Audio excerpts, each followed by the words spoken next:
कभी सोचा है कि कुछ कहानियां इंटरनेट पर आग की तरह क्यों फैल जाती हैं और कुछ बस यूं ही गायब हो जाती हैं? आज हम एक ऐसी कहानी को परत दर परत खोलेंगे और उस फॉर्मूले को समझने की कोशिश करेंगे जो किसी कहानी को इतना पावरफुल और शेयरेबल बना देता है।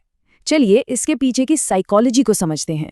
तो सवाल ये है कि आखिर वो कौन सी जादुई चीज है, वो कौन सा इंग्रेडिएंट है जो एक कहानी को हमारे जहन में बसा देता है और हमें वो शेयर बटन दबाने पर मजबूर कर देता है। आइए साथ मिलकर पता लगाते हैं। ये लाइन, ये सिर्फ शब्द नहीं है, ये एक फीलिंग है, एक चुभन है जिसे हम सबने कभी ना कभी महसूस किया है, रिजेक्शन। और यही वो शुरुआती पॉइंट है जहां से हमारी आज की कहानी शुरू होती है। देखिए, हर वायरल कहानी का जो बीज होता है ना, वो एक अच्छी रिलेटेबल इमोशन होती है। इस केस में वो है रिजेक्शन। यही वो हुक है जो सुनने वाले को फौरन अपनी गिरफ्त में ले लेता है, क्योंकि एक ऐसा अनुभव है जिसे हम में से ज्यादातर लोग अच्छी तरह जानते हैं। तो मिलिए आरव से, हमारी केस स्टडी के हीरो। जरा सोचिए, 3 साल, सैकड़ों रिजेक्शन ईमेल्स, उसका संघर्ष एकदम असली है। और उसका सपना, अपने परिवार के लिए एक बेहतर जिंदगी। बस यही एक बात हमें तुरंत उसकी कहानी से जोड़ देती है। तो यहाँ आता है हमारा पहला और सबसे जरूरी इंग्रेडिएंट, एक रिलेटेबल स्ट्रगल। एक ऐसा संघर्ष जिससे लोग खुद को जोड़ सकें। ये सिर्फ आरव की कहानी नहीं है, ये हम में से हर उस इंसान की कहानी है जिसने कभी नाकामी का सामना किया है। और ये जो प्रेशर है ना, ये आज की सच्चाई है। एक तरफ आरव की असलियत है, रिजेक्शन मेल्स, बढ़ता हुआ सेल्फ डाउट, और दूसरी तरफ दोस्तों के सोशल मीडिया पर नई नौकरी की घोषणाएं, प्रमोशन की पोस्ट। ये कॉन्ट्रास्ट उसके अकेलेपन को और भी गहरा बना देता है। बस ये 2 लाइनें कितना कुछ बयां कर देती हैं, है ना? ये उस इमोशनल बोझ को दिखाती हैं जो आरव उठाए हुए है। उसे सिर्फ अपनी निराशा से नहीं लड़ना, बल्कि अपने परिवार की उम्मीदों को भी जिंदा रखना है। और यही बात उसे हमारे और भी करीब ले आती है। चलिए अब बात करते हैं दूसरे इंग्रेडिएंट की। इसे हम कह सकते हैं द विजडम ड्रॉप, मतलब सलाह की वो एक छोटी सी बूंद जो सब कुछ बदल देती है और कहानी का कोर मैसेज बन जाती है।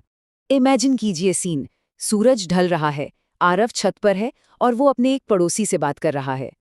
वो उस पॉइंट पर है जहां उसे लगता है कि बस अब कुछ नहीं हो सकता, वो सक्सेसफुल होने के लिए बना ही नहीं है। 6, बस एक नंबर, लेकिन ये नंबर अपने आप में कहानी है।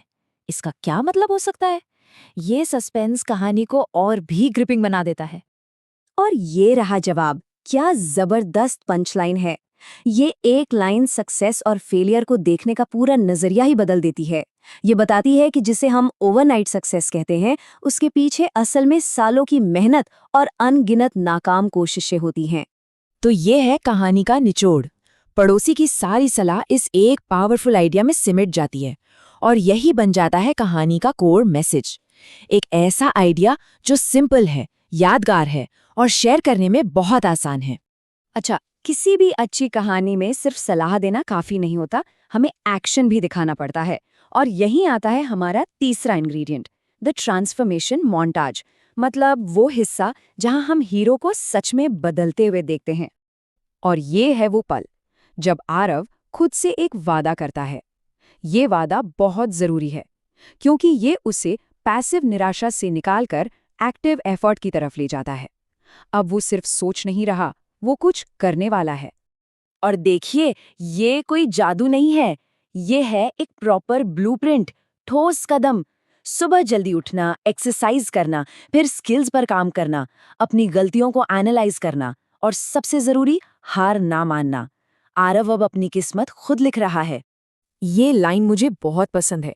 जेब हल्की थी लेकिन आत्मविश्वास भारी था। कमाल की बात है, ये दिखाती है कि असली बदलाव बाहर नहीं, अंदर हो चुका था। कॉन्फिडेंस नतीजा नहीं था, वो प्रोसेस का हिस्सा बन गया था। ओके, तो अब हम पहुंचते हैं कहानी के पे ऑफ पर। एक अच्छी कहानी इमोशनल सेटिस्फैक्शन देती है, लेकिन एक वायरल कहानी में एक और चीज होती है। एक ऐसा मैसेज जिससे सुनकर लगता है कि यार ये तो मुझे भी शेयर करना है। 3 साल के संघर्ष के बाद आखिरकार वो कॉल आता है। एक के बाद एक 3 इंटरव्यू राउंड्स क्लियर होते हैं और फिर वो फाइनल कॉल और वो जादुई शब्द जो आरव सुनने के लिए तरस रहा था, कंग्रेचुलेशंस, यू आर सिलेक्टेड। तो 3 साल बाद आरव एक टीम लीड है। Happy ending, right? नहीं, कहानी यहाँ खत्म नहीं होती, बल्कि यहाँ से कहानी का सबसे इंटरेस्टिंग पार्ट शुरू होता है। और एक दिन आरिफ को एक ईमेल आता है किसी लड़के का जो ठीक उसी जगह पे खड़ा है जहां आरिफ कभी था, निराश, हताश और हार मानने की कगार पर। कहानी एक पूरा चक्कर लगा चुकी है। और आरव का जवाब देखिए कितना सिंपल और पावरफुल है। वो बस वही ज्ञान आगे बढ़ा रहा है जिसने उसकी अपनी जिंदगी बदली थी, और बस यहीं से वो वायरल लूप कंप्लीट हो जाता है। तो ये जो हुआ ना, इसी को कहते हैं द वायरल लूप।